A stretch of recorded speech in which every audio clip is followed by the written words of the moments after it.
Hello दोस्तों, आप सभी का हमारे YouTube channel study fire classes में स्वागत है। दोस्तों, आज मैं पढ़ाने जा रहा हूँ दक्षिण भारत के पर्वत श्रेणियों और पर्वत चोटियों के बारे में। इससे पहले मैंने 3 लेक्चर डाल चुके हैं भूगोल के, जिसमें से पहला था भारत के भौगोलिक विस्तार का पार्ट 1, दूसरा पार्ट 2, इसके बाद तीसरा मैंने जो लेक्चर तैयार किया था उसमें था हिमालय का विभाजन। दोस्तों, आज चौथा लेक्चर ये है हमारा भूगोल का, जिसमें मैं ये बताने जा रहा हूँ कि दक्षिण जो भारत है उसमें कौन सी पर्वत श्रेणियाँ हैं और उनकी कौन सी सबसे ऊंची चोटी है, और कुछ पहाड़ियों के बारे में मैं आज बताऊँगा। तो दोस्तों, आप ध्यान से समझें, क्योंकि आपको ये लग रहा होगा बहुत सारी हैं, पर बड़े आसान तरीके से आप समझ सकते हैं। बस हमारी बात को ध्यान से सुनिएगा। दोस्तों, पहला मैं चालू करूंगा अरावली पर्वत श्रेणी से। ये आप पर्वत श्रेणी देख रहे हैं, ये अरावली पर्वत श्रेणी है, जो कि राजस्थान में इसका 80% भाग जो है खाली राजस्थान में है। वैसे तो आप देखेंगे तो जो अरावली पर्वत श्रेणी है वह गुजरात से शुरू होती है, राजस्थान और हरियाणा तक चली जाती है। तो आप ध्यान रखें कि अरावली पर्वत श्रेणी कहाँ है? राजस्थान में। और इसकी सबसे ऊंची चोटी एग्जाम में पूछ चुका है, कौन है? तो गुरु शिखर। अरावली पर्वत श्रेणी की सबसे ऊंची चोटी गुरु शिखर है, इसको भी याद रखें। और इसकी ऊंचाई अगर आपसे पूछे कितनी है तो वह 1722 मीटर है। कितना? 1722 मीटर। तो आप अरावली के बारे में याद रखें। दोस्तों, एक और है अरावली पर्वत श्रेणी जो है, यह भारत की नहीं बल्कि विश्व की सबसे पुरानी पर्वत श्रेणी है। इस बात को भी आपको याद रखना है। मैंने 4 क्वेश्चन बताए हैं, इन चारों क्वेश्चन बने हुए हैं एग्जाम में अरावली पर्वत श्रेणी से। सबसे पुरानी भारत की अगर कोई पूछे या विश्व की भी पूछे तो अरावली पर्वत श्रेणी है। उसकी सबसे ऊंची चोटी गुरु शिखर, ऊंचाई कितनी है? 1722 मीटर। और यह कहाँ है? तो राजस्थान में है मुख्य रूप से। ठीक, आगे अब आइए, आप इधर मैंने देखिए लिख रखा हूँ, ये एक पर्वत श्रेणी जा रही है जिसको हमने विंध्याचल पर्वत श्रेणी नाम दिया है। और ये दूसरा आप जो देख रहे हैं ये इसी जो है सतपुड़ा पर्वत श्रेणी है। और इसी सतपुड़ा पर्वत श्रेणी का कुछ भाग जो छत्तीसगढ़ में चला जाता है उसका नाम मैकाल पर्वत श्रेणी है। ठीक है दोस्तों, अब जो मैकाल पर्वत श्रेणी आप देख रहे हैं, ये वाली मैकाल पर्वत श्रेणी, ये वाली, इसकी सबसे ऊंची चोटी का नाम है अमरकंटक। क्या नाम है? अमरकंटक। जिससे 2 नदियां आप सुने होंगे निकलती हैं, एक आप नर्मदा नदी और दूसरा सोन नदी का नाम सुने होंगे। ये दोनों नदियों का जो उद्गम स्थल है वह अमरकंटक से ही है। इस बात को भी आप याद रख सकते हैं, पेपर में आए हुए हैं। दोस्तों, उसी प्रकार से ये जो सतपुड़ा पर्वत श्रृंखला आप देख रहे हैं जो कि मध्य प्रदेश में है, इसकी सबसे ऊंची चोटी धूपगढ़ है।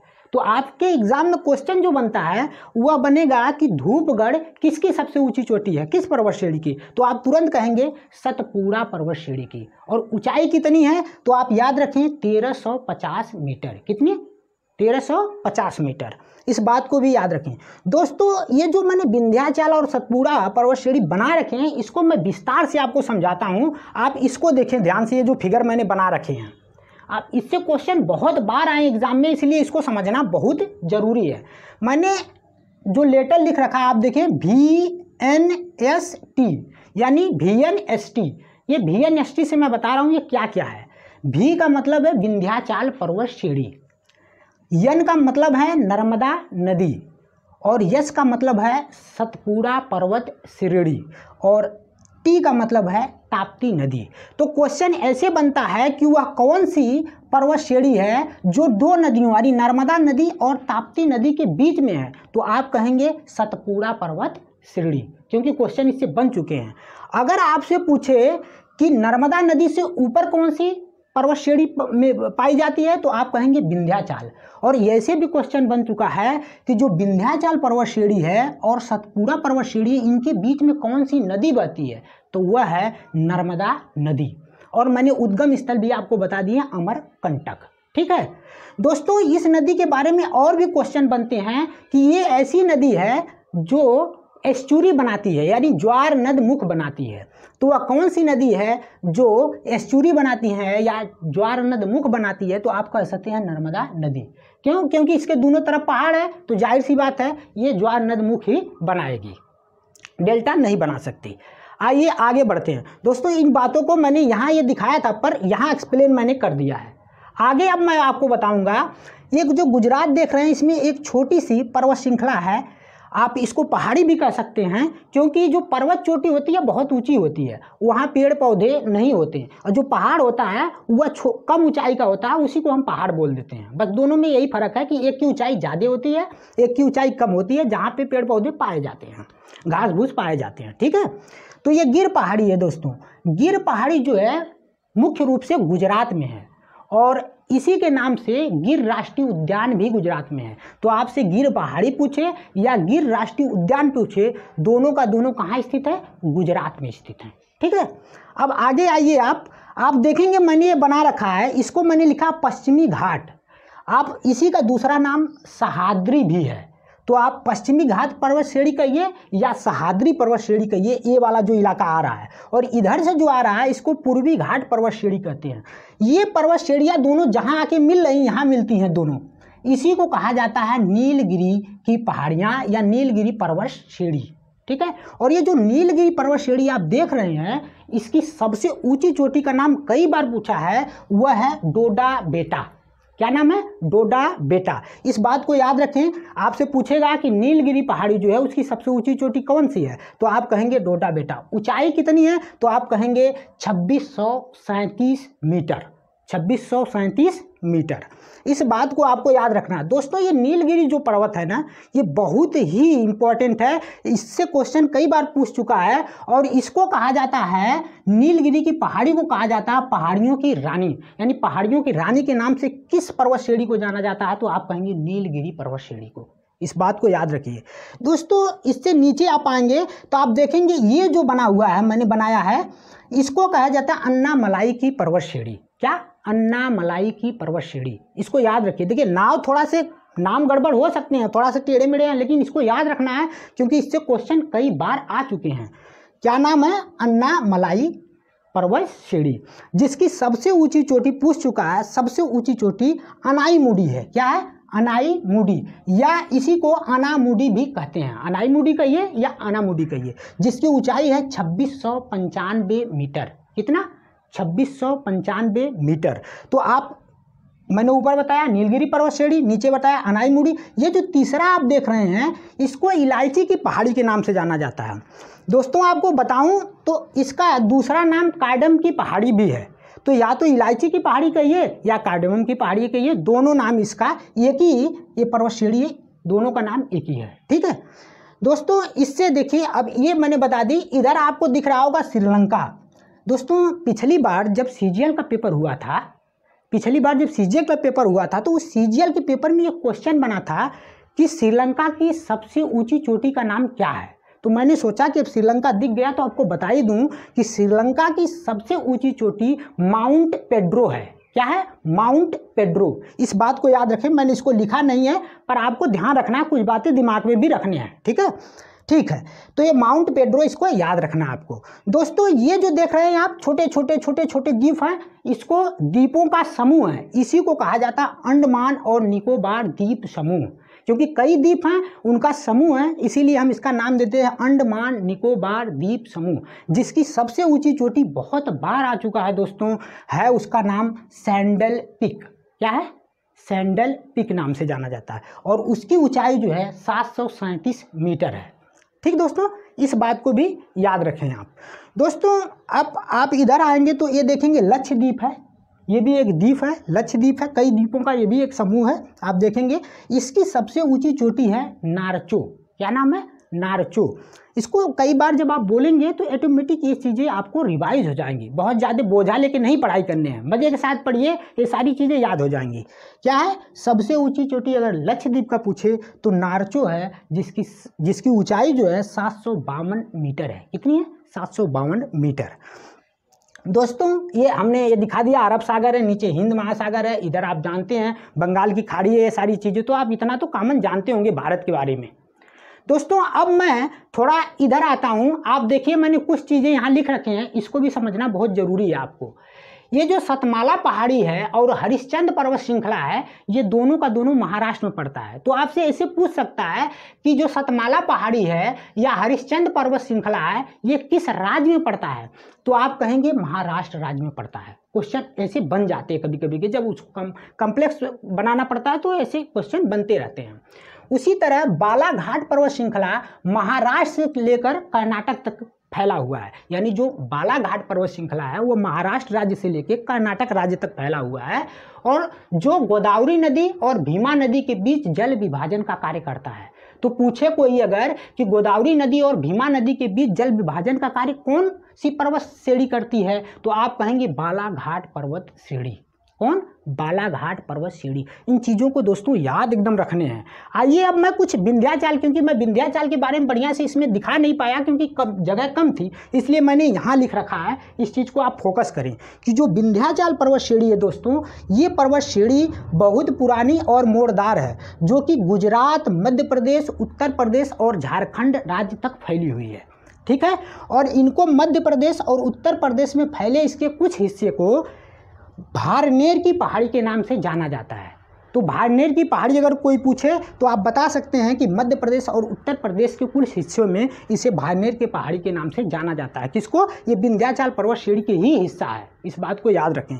इससे नीचे आएंगे तो मध्य प्रदेश और उत्तर प्रदेश की सीमा पर फैले इसके कुछ हिस्से को कैमूर श्रेणी के नाम से जाना जाता है। किस श्रेणी के नाम से? कैमूर श्रेणी। तो चाहे कैमूर श्रेणी हो चाहे भारनेर की पहाड़ी हो, इस बात को याद रखें आप कि मध्य प्रदेश और उत्तर प्रदेश की सीमा पर पड़ता है।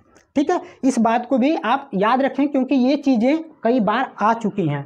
दोस्तों इधर आप देखेंगे, आप इधर देखेंगे तो एक चीज़ मैंने लिख रखा है कि झारखंड में, विंध्याचल की ही बात भी कर रहा हूँ, यानी झारखंड में विंध्याचल के कुछ हिस्से को पारसनाथ की पहाड़ी के नाम से जाना जाता है। तो आपसे सिंपली पूछेगा, क्वेश्चन कैसे बनेगा, पारसनाथ की पहाड़ी किस राज्य में स्थित है? तो आप तुरंत कहेंगे झारखंड राज्य में। कहाँ? झारखंड राज्य में स्थित है। इस बात को भी आपको याद रखना है।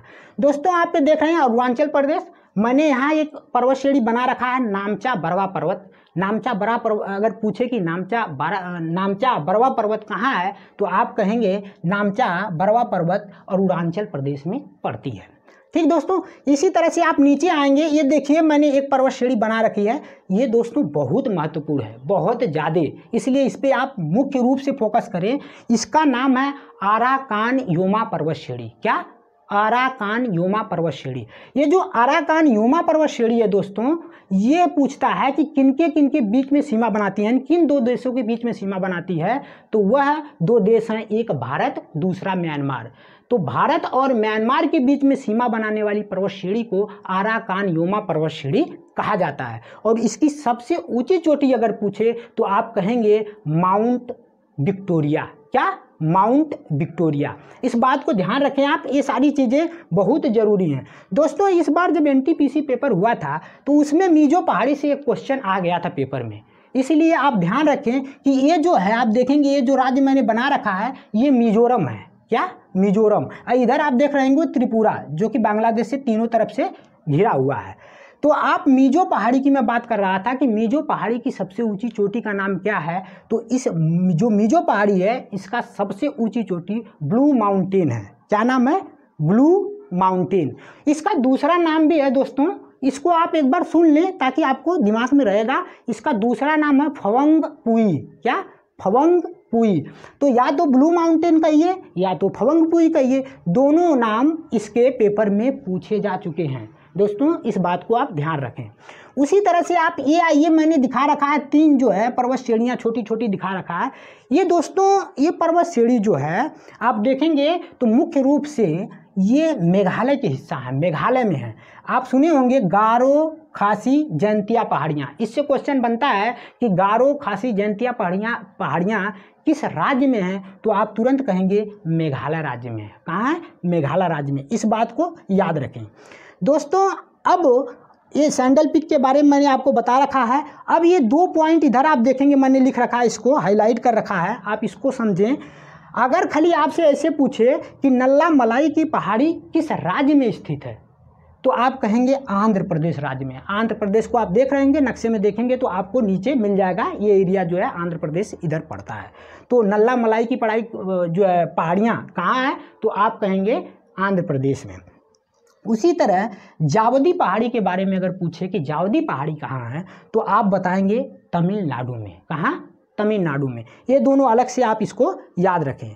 दोस्तों ये सारी बातें तो हो गई, कुछ चीज़ें और मुझे बताना है क्योंकि पेपर में इससे भी क्वेश्चन आ चुका है।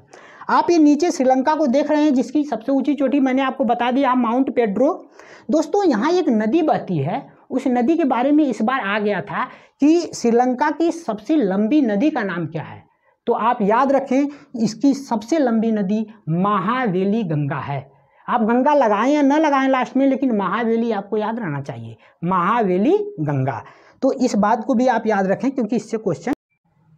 तो दोस्तों आप इधर देखेंगे, ये जो मैंने पर्वत श्रेणी बना रखा है इसका विस्तार जो है केवल महाराष्ट्र में है, और ये पूछ चुका है एग्जाम में कि वह कौन सी पर्वत श्रेणी है जिसका विस्तार केवल महाराष्ट्र में है, तो आप कहेंगे अजंता पर्वत श्रेणी। क्या? अजंता पर्वत श्रेणी। दोस्तों ये जो पश्चिमी घाट आप देख रहे हैं, पूछता है कि पश्चिमी घाट की सबसे ऊंची चोटी क्या है, पश्चिमी घाट पर्वत श्रेणी की सबसे ऊंची चोटी, तो आप कहेंगे अनाईमुडी। क्या? अनाईमुडी। ये आ चुका है क्वेश्चन, इसको भी ध्यान रखें। उसी तरह से जब क्वेश्चन बनेगा कि पूर्वी घाट, जो पूर्वी घाट पर्वत श्रेणी है उसका सबसे ऊंची चोटी क्या है, तो आप कहेंगे महेंद्रगिरी। ठीक है, तो ये महेंद्रगिरी और इधर अनाईमुडी, इन दोनों को आप याद रखें। दोस्तों एक जो पहाड़ी है जिसको कहा जाता है बाबा बुदन की पहाड़ी, वो बाबा बुदन की पहाड़ी कर्नाटक में है, लौह अयस्क के लिए बहुत प्रसिद्ध है। तो आपसे ये अगर पूछ ले कि वो कर्नाटक में कौन सी पहाड़ी स्थित है जो लौह अयस्क के लिए प्रसिद्ध है, तो आप कहेंगे बाबा बुदन की पहाड़ी। ठीक ना दोस्तों ये सारी बातें आज की रही हैं, लेकिन मैं कुछ बातें और आपसे कहना चाहूँगा दोस्तों कि आप लोग वीडियो देखते हो तो आप ऐसा किया करें कि कम से कम जो है शेयर, सब्सक्राइब और लाइक ज़रूर करें मित्र, क्योंकि हम मेहनत करते हैं। जब आप शेयर, सब्सक्राइब और लाइक करते हैं तो हमें मोटिवेशन मिलता है और हम सोचते हैं कि अगले दिन और बेटर वीडियो बना सकें। तो दोस्तों आज के लिए इतना ही, तब तक के लिए धन्यवाद।